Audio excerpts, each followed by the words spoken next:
ಸೆಪ್ಟೆಂಬರ್ನಲ್ಲಿ ಕ್ರಾಂತಿ ಆಗುತ್ತೆ ಅಂತ ಪದೇ ಪದೇ ಭವಿಷ್ಯ ಹೇಳಿದ್ದ ಕೆಎನ್ ರಾಜಣ್ಣ ಇದೀಗ ಸ್ವಪಕ್ಷ ಸ್ಥಾನದಿಂದಲೇ ವಜಾ ಆಗಿದ್ದು ರಾಜ್ಯ ರಾಜಕೀಯದಲ್ಲಿ ಭಾರೀ ಸಂಚಲನ ಸೃಷ್ಟಿಯಾಗಿದೆ.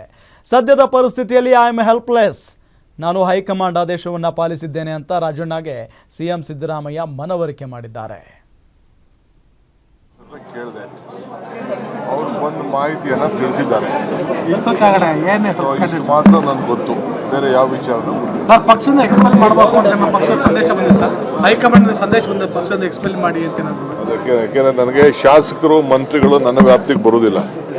ಶಾಸಕರು ಆರ್ಡಿನರಿ ಶಾಸಕರಾದರೆ ಏನಾದ್ರು ಸಣ್ಣ ಪಣ್ಣ ನೋಟಿಸ್ ಕೊಡೋದು, ಮತ್ತೊಂದು ಏನಾದರೂ ಅಶಿಸ್ತುಗಳಿದ್ದರೆ ಆಗ್ತದೆ. ಅದು ಬಿಟ್ಟರೆ CLP ನಾಯಕರೇ ಶಾಸಕರ ಮೇಲೆ ನಿಯಂತ್ರಣ ಮಾಡೋದು. ರಾಜಣ್ಣ ನನ್ನ ಆಪ್ತ ಮಿತ್ರರು, ನನ್ನ ಸ್ನೇಹಿತರು, 25 ವರ್ಷದಿಂದ ಜೊತೆಗೆ ರಾಜಕಾರಣ ಮಾಡ್ಕೊಂಡು ಬಂದಿದ್ದವರು. ನನಗೂ ಮನಸ್ಸಿಗೆ ಭಾಳ ನೋವಾಗ್ತದೆ. ಏನು ಮಾಡೋಕ್ಕಾಗಲ್ಲ, ಪಕ್ಷದ ತೀರ್ಮಾನ. ನಾನು ಚೀಫ್ ಮಿನಿಸ್ಟರ್ ಕೇಳಿದೆ, ಅವರು ಒಂದು ಮಾಹಿತಿಯನ್ನು ತಿಳಿಸಿದ್ದಾರೆ. ಮಾತ್ರ ನನಗೆ ಗೊತ್ತು, ಬೇರೆ ಯಾವ ವಿಚಾರನೂ ಸರ್. ಪಕ್ಷದಿಂದ ಎಕ್ಸ್ಪೆಲ್ ಮಾಡಬೇಕು ಅಂತ ನಮ್ಮ ಪಕ್ಷದ ಸಂದೇಶ ಬಂದಿದೆ ಸರ್. ಹೈಕಮಾಂಡ್ ಸಂದೇಶ ಬಂದಿದೆ, ಪಕ್ಷದಿಂದ ಎಕ್ಸ್ಪೆಲ್ ಮಾಡಿ ಅಂತ.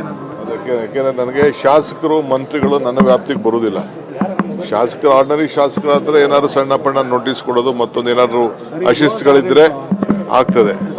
ಅದು ಬಿಟ್ಟರೆ CLP ನಾಯಕರೇ ಶಾಸಕರ ಮೇಲೆ ನಿಯಂತ್ರಣ ಮಾಡೋದು. ರಾಜಣ್ಣ ನನ್ನ ಆಪ್ತ ಮಿತ್ರರು, ನನ್ನ ಸ್ನೇಹಿತರು, 25 ವರ್ಷದಿಂದ ಜೊತೆಗೆ ರಾಜಕಾರಣ ಮಾಡ್ಕೊಂಡು ಬಂದಿದ್ದವರು. ನನಗೂ ಮನಸ್ಸಿಗೆ ಭಾಳ ನೋವಾಗ್ತದೆ. ಏನು ಮಾಡೋಕ್ಕಾಗಲ್ಲ, ಪಕ್ಷದ ತೀರ್ಮಾನ. ನಾನು ಚೀಫ್ ಮಿನಿಸ್ಟರ್ ನಾನು ಸ್ಟೇಟ್ಮೆಂಟ್ ಮಾಡಿಲ್ಲ. ನಾನು ಮತಗಳ್ಳತನ ಆಗೈತೆ ಅಂತಾನೆ ನಾನು ಹೇಳ್ತಾ ಇರೋದು. ಅದನ್ನ ಯಾಕೆ ಮಾಡಿಲ್ಲ ಅಂತ ಅವ್ರನ್ನ ಕೇಳಿ, ಹೋಗಿ ನನ್ ಕೇಳಿದೆ, ರಾಜಣ್ಣವ್ರು ಕೇಳಿ. ಯಾರಿಗೆ ಯಾವ ಬೇಜಾರು ಆಗಿಲ್ಲ. ನನ್ ತೆಗೆದ್ರೂ ಬೇಜಾರಾಗಲ್ಲ, CM ಅವ್ರು ತೆಗೆದ್ರೆ ಸಾಹೇಬ್ರಿಗೂ ಬೇಜಾರಾಗಲ್ಲ, ಉಪಮುಖ್ಯಮಂತ್ರಿಗಳಾದ DK ಶಿವಕುಮಾರ್ ತೆಗೆದ್ರೂ ಯಾರಿಗೂ ಬೇಜಾರಾಗಲ್ಲ. ಯಾಕಂದ್ರೆ ಹೈಕಮಾಂಡ್ ನಿರ್ಧಾರ ಅದು ಅಂತಿಮ. ಹೈಕಮಾಂಡ್ ಏನ್ ನಿರ್ಧಾರ ಮಾಡ್ತದೆ ಅದ್ರ ಪ್ರಕಾರ ನಾವೆಲ್ಲ ನಡ್ಕೋಬೇಕು. 100% ಸ್ಟ್ರಾಂಗ್ ಇದೆ. ಯಾಕೆ ಸ್ಟ್ರಾಂಗ್ ಇರಬಾರ್ದಾ? 100%. ಅವ್ರ ಮುಖನೇ ಇಲ್ಲ ಹೇಳಕ್ಕೆ. ಏನ್ ಮಾತಾಡೋ ಮುಖ ಇಲ್ಲ, ಬಂಡತನದಲ್ಲಿ ಮಾತಾಡ್ತಾರೆ ಅಷ್ಟೇ BJP ಅವರು. ಸೊ ಹಂಗಾಗಿ ಇದ್ರ ಬಗ್ಗೆ ಹೇಳುವಂತ ನೈತಿಕತೆನೆ ಕಳ್ಕೊಂಡ್ಬಿಟ್ಟವ್ರು ಅವರು. ಅವ್ರ ಮುಖನೇ ಇಲ್ಲ ಹೇಳಕ್ಕೆ. ಏನ್ ಮಾತಾಡೋ ಮುಖ ಇಲ್ಲ, ಬಂಡತನದಲ್ಲಿ ಮಾತಾಡ್ತಾರೆ ಅಷ್ಟೇ BJP ಅವರು. ಸೊ